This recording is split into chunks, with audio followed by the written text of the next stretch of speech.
Lectura del Santo Evangelio según San Juan, capítulo 4, del 43 al 54. En aquel tiempo, Jesús salió de Samaria y se fue a Galilea. Jesús mismo había declarado que a ningún profeta se le honra en su propia patria.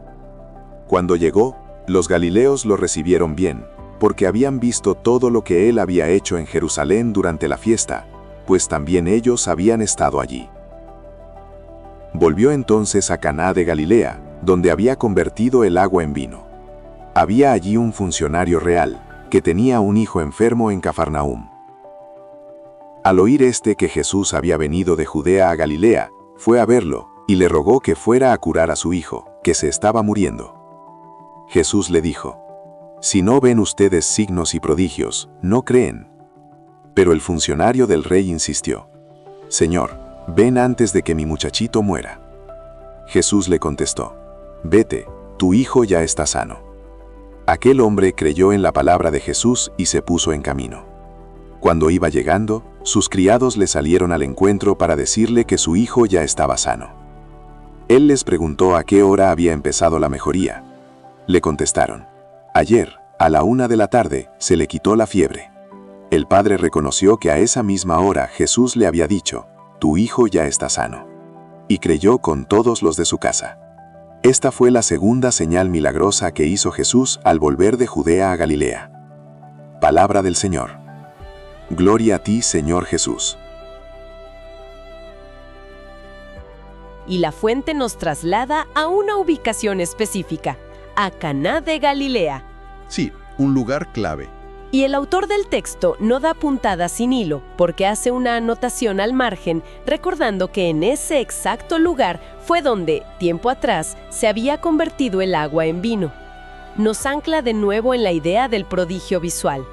Pero en medio de este circo de expectativas, aparece un hombre que rompe el molde por completo. Un funcionario del rey, alguien que pertenece al establishment, probablemente con recursos y mucho poder político. Pero está atravesando el colapso de todo su mundo. Tiene un hijo en la ciudad de Cafarnaúm que está agonizando, literalmente al borde de la muerte. ¡Qué desesperación! Y aquí es donde la geografía del relato deja de ser un simple dato de trivia y se vuelve el motor de la desesperación. Cafarnaúm está a unos 30 kilómetros de Caná. Es lejísimos a pie. Es un descenso escarpado, un día entero de caminata dura bajo el sol. Este hombre ha dejado el lecho de muerte de su hijo para caminar todo un día, aferrándose a un rumor de que el sanador de Judea andaba por la zona. No me imagino. La carga psicológica de esa caminata de 30 kilómetros debe haber sido brutal. Cada paso que daba alejándose de Cafarnaúm era tiempo perdido con su hijo, una ruleta rusa contra el reloj. Una carrera contra el tiempo, sí. Y la fuente describe que cuando este funcionario logra interceptar a Jesús, le ruega que baje con él a Cafarnaúm para curar al niño. Y la respuesta que recibe, bueno, aquí es donde la cosa se pone realmente interesante. Y siendo muy francos, resulta profundamente incómoda. Sí, porque en lugar de una respuesta compasiva, Jesús lanza una frase tajante. Es casi un reproche.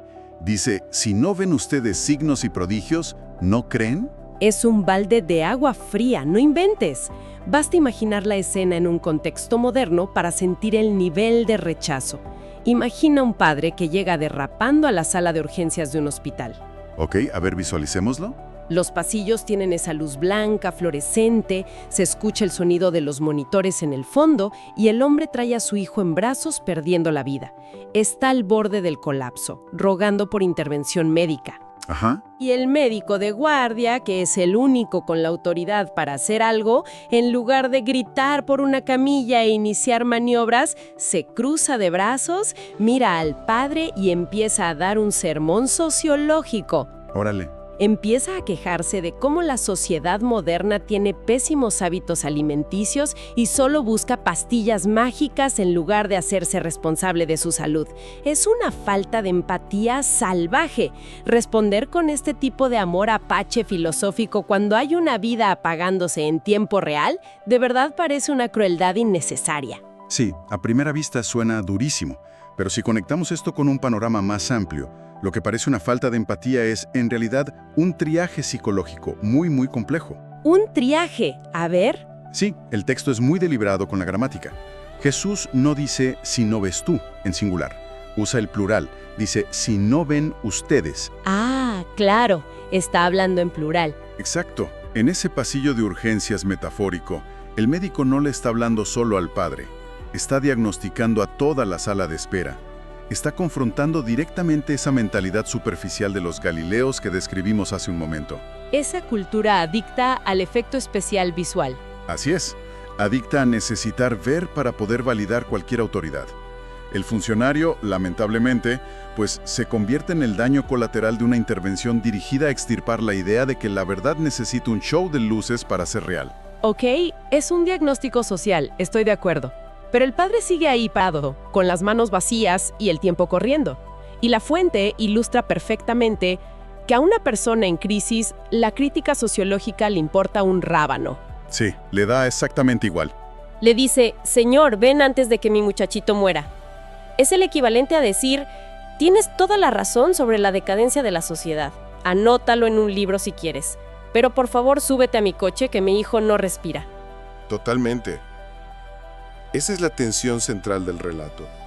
Este burócrata opera bajo una limitación cognitiva muy humana y comprensible. Él asume que la sanación requiere proximidad espacial. Que tiene que estar ahí físicamente. Sí, por eso su exigencia no es solo sana a mi hijo, sino ven conmigo.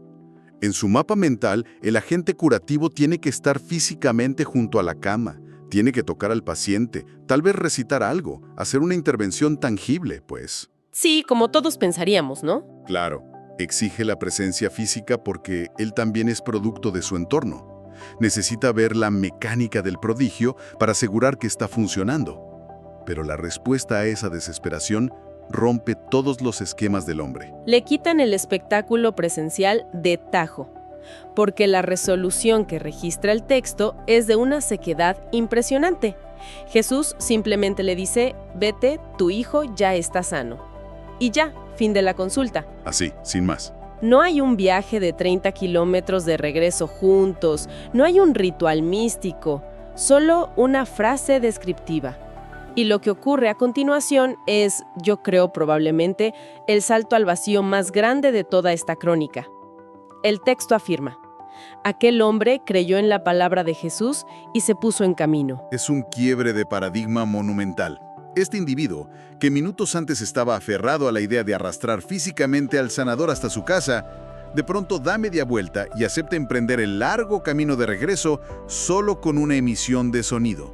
Es que el peso de esos 30 kilómetros de vuelta debe haber sido radicalmente distinto al de ida, ¿no crees? Uy, sí.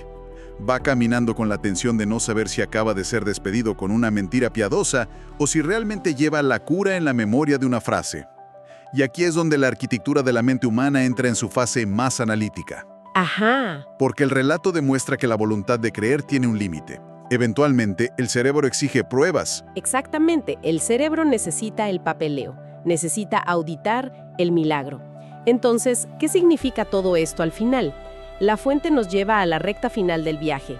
El funcionario va por el camino y a lo lejos ve que sus criados vienen a su encuentro. Vienen desde Cafarnaúm. Sí, vienen corriendo con el parte médico actualizado. Le informan que su hijo está vivo y sano. Ahora, si esto fuera un guión de Hollywood convencional, la música subiría de volumen, el padre caería de rodillas llorando, abrazaría a los criados y la pantalla se iría a negros. Fin de la película. Pero el comportamiento humano real es mucho más metódico, más calculador. Y esto plantea una pregunta muy importante sobre cómo construimos y blindamos nuestras certezas. El padre no se deja llevar puramente por la euforia del resultado positivo. El texto introduce un escrutinio frío e investigador. Se pone en modo auditor. Literalmente, el funcionario detiene la celebración y hace una pregunta procedimental. Indaga a qué hora exacta comenzó la mejoría del niño. Necesita la marca de tiempo. Es la auditoría empírica. Y los empleados cruzan la información y le dan el dato duro que la fuente inmortaliza. Le dicen, ayer a la 1 de la tarde, se le quitó la fiebre. Es el recibo de lectura perfecto del que hablábamos al principio. Las dos palomitas azules. Es como abrir los detalles de un correo electrónico donde se jugaba el futuro de una empresa, solo para verificar que la hora de envío del contrato coincida al milisegundo con la hora de recepción en el servidor. Al padre no le bastaba con ver al niño jugando en la sala. Necesitaba cruzar el eje cronológico de la curación biológica con el eje cronológico de la promesa verbal. Y es precisamente en ese momento de intersección de datos cuando la fe deja de ser un salto al vacío y se convierte en una certeza cimentada. Cuando el funcionario correlaciona que esa 1 de la tarde fue el instante exacto en que escuchó las palabras «Tu hijo ya está sano», el texto declara que creyó él con todos los de su casa. ¡Wow! ¡Qué fuerte! Es un viaje psicológico extraordinario. Pasó de exigir un mago a domicilio a tolerar una promesa abstracta para finalmente asentar su creencia sobre una hoja de cálculo mental. Y el autor del texto cierra esta escena con una nota casi administrativa, catalogando el evento oficialmente como la segunda señal milagrosa que hizo Jesús al volver de Judea a Galilea. Y para cerrar esta exploración de hoy, hay una última arista en la fuente que merece ser observada detenidamente. Una pieza que, pues a menudo queda sepultada bajo el peso de los protagonistas. ¿A qué te refieres? El documento afirma que, una vez que se verificaron los horarios, creyó él con todos los de su casa.